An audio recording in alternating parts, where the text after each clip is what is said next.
So you're watching the new Nintendo Direct trailer for Animal Crossing New Horizons and you see a bunch of new furniture items, a bunch of new cool things, but then you realize, oh my gosh, I need Nook Miles. So you open up your Nook Miles app and then you're like, damn, I have basically no Nook Miles. And for the purpose of this video, we're just gonna pretend I have none because I do actually have quite a bit.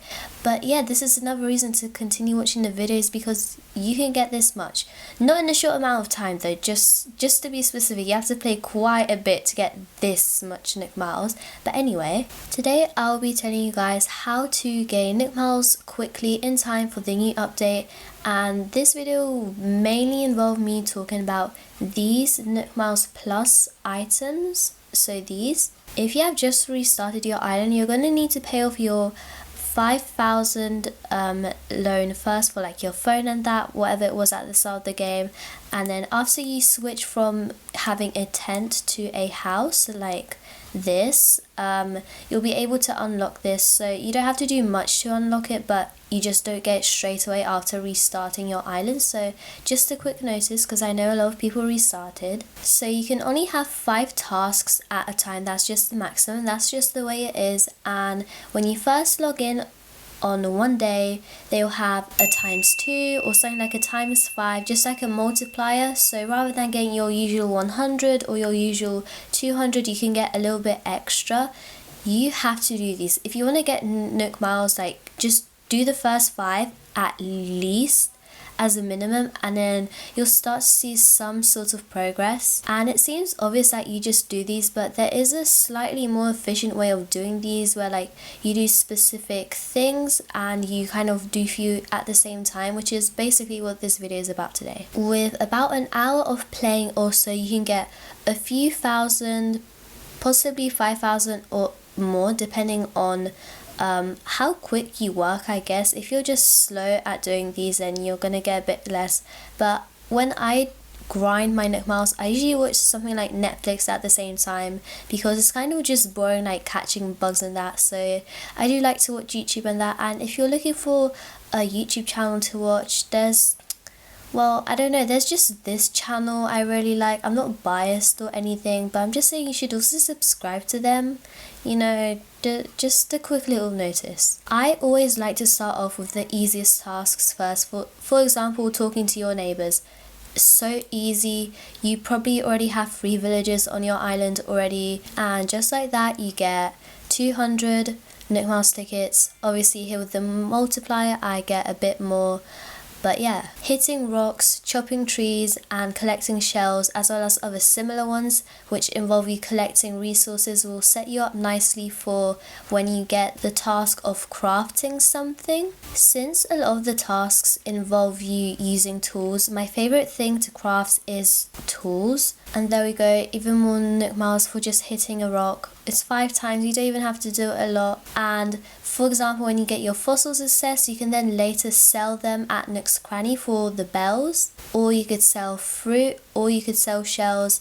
And these also help you complete these Nook Miles. These are obviously way harder, and I'm not going to talk about them too much in this video because I'm planning on making another one talking about these in a bit more detail, so make sure to subscribe so you don't miss out on that. I believe 6 fossils are meant to spawn on your island a day, or at least 3, which is enough to complete the Nook Miles task. And once you do get your fossils collected, you can wrap them up and give them to your villagers to get their photo, or as I did mention, sell them at Nook's Cranny for bells.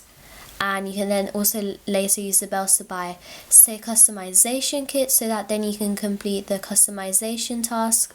And you can just customize your tools because they only require 1 customization kit, which isn't a lot. And that's the mistake people do, is they do 1 at a time rather than kind of doing 1, just waiting for the one you want to show up and then doing that. So for example, here I have sell a hot item for fortune. I could do that one now, or I could do a different one, wait for the crafting task to appear and then do the crafting bit, which would kind of save me time for that, and then sell the item I crafted. The reason that is more efficient is simply because it takes less time. And apparently this is not as obvious as I thought, but not everyone keeps all their tools in their inventory, which doesn't make sense to me, but I do like to have all of them. Now that I've completed basically nearly all my Nook Miles, I don't carry all of them, like I'm missing my swimming outfit and that, but I do have nearly all of them, and I find it useful because I don't need to like go to my storage or my house to pick it up or anything. And I also do carry these materials. This is my usual inventory layout if you ignore the fossils. I do carry around a wand, and then like customization kits and wrapping paper for when I give my villagers the fossils to get their photos. And for when this task pops up when you have to spend your money, I like to buy wrapping paper, especially customization kits, since those come in really useful when I decorate and stuff, which I know that's kind of the reason people play Animal Crossing, for the decorating aspect of it. It's really fun.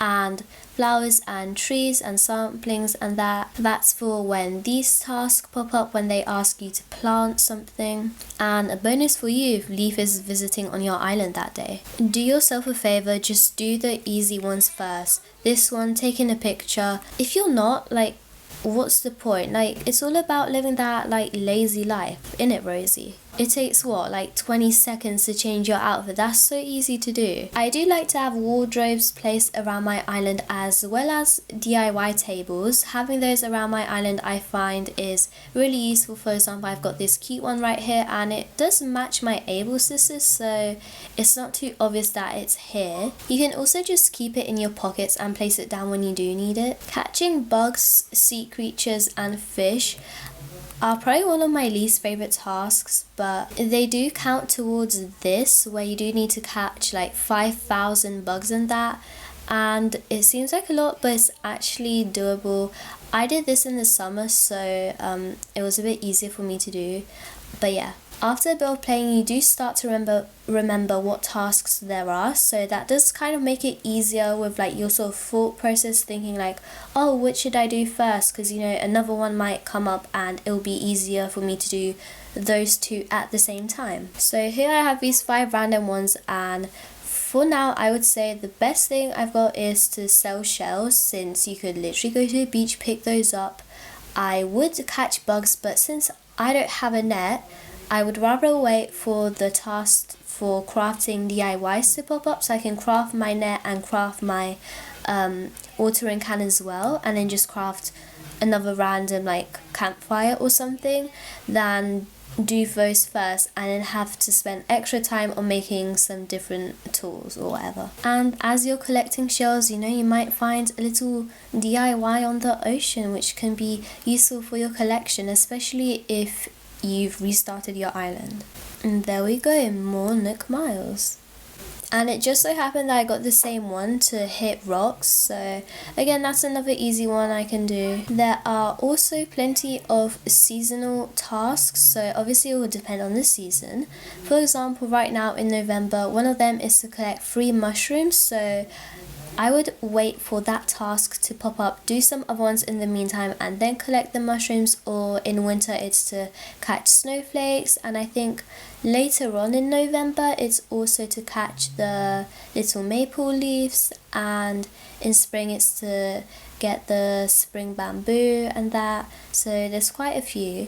And play every day if you can, even if it's just to log in to go to this little ATM machine.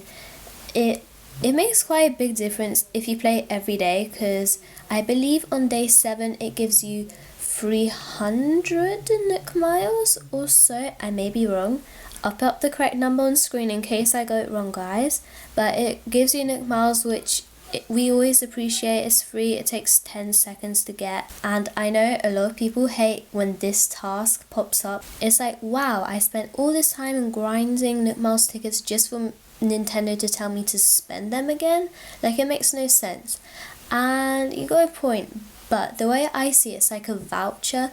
So say you're grinding for Nook Miles tickets, and it's just like a little voucher. It's not a lot, but when you do get a lot of Nook Miles tickets, it just adds up. You can get like a few free ones. It might add up to only getting 4 for free, but it's always +4 Nick Miles tickets. You can never have too many.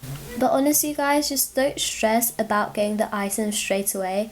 I know we haven't got new content in quite a while from Nintendo, so you probably want the new items as much as I do, but seriously, you don't have to get them straight away as soon as they come out. You can wait a week or so to get your Nick Miles, then redeem them, or you can get a friend to give them to you if they're nice enough, or steal it from them. That's also another option, or get from Nickazon or something. Like, you guys got options. You don't have to get the Nick Miles yourselves. And if you guys have any specific questions on maybe completing a few tasks, feel free to just comment them down below. Like, I've literally been playing Animal Crossing since launch. I know quite a bit of stuff about Animal Crossing. A little tip for you guys is, when you get the hot item of the day task, which is this one, instead of going into Nook's Cranny and asking them what the hot item of the day is, just look at this little sign. It actually says it, and you don't have to waste time looking at the very boring black loading screen. If you guys need some motivation to play and get these Nick Miles tickets, your challenge is to get more Nick Miles than me. There you go, you'll be playing for quite a while now. As well as just gaining Nick Miles, don't spend them on nothing. Like, this rescue service, waste of Nick Miles. Like, honestly, why would you even use this? I rarely do. The only time I used it was on Mayday, actually. And since the Koopa Troopa Animal Crossing version is coming to Animal Crossing New Horizons, don't bother spending your Nick Miles tickets unless you're villager hunting, because his boat thingy to another island only costs 100 Nick Miles, so it's half price what the Dodo Airport is, and we love being cheap. Also, I would like to mention, don't bother using flimsy tools. I think it's just annoying having to recraft them that often. I would just use the normal tools, not the gold ones, because I don't know, I personally don't use them that much because they're gold and they're kind of expensive to recraft as well. And as I briefly mentioned at the start of the video, I will talk about these Nick Miles, the actual achievement ones, but because I don't want this video to be too long, I'm gonna make a different video, so hopefully I can bring that to you guys soon. And yeah, I hope you enjoyed this video, and I'll hopefully see you in the next one. Bye!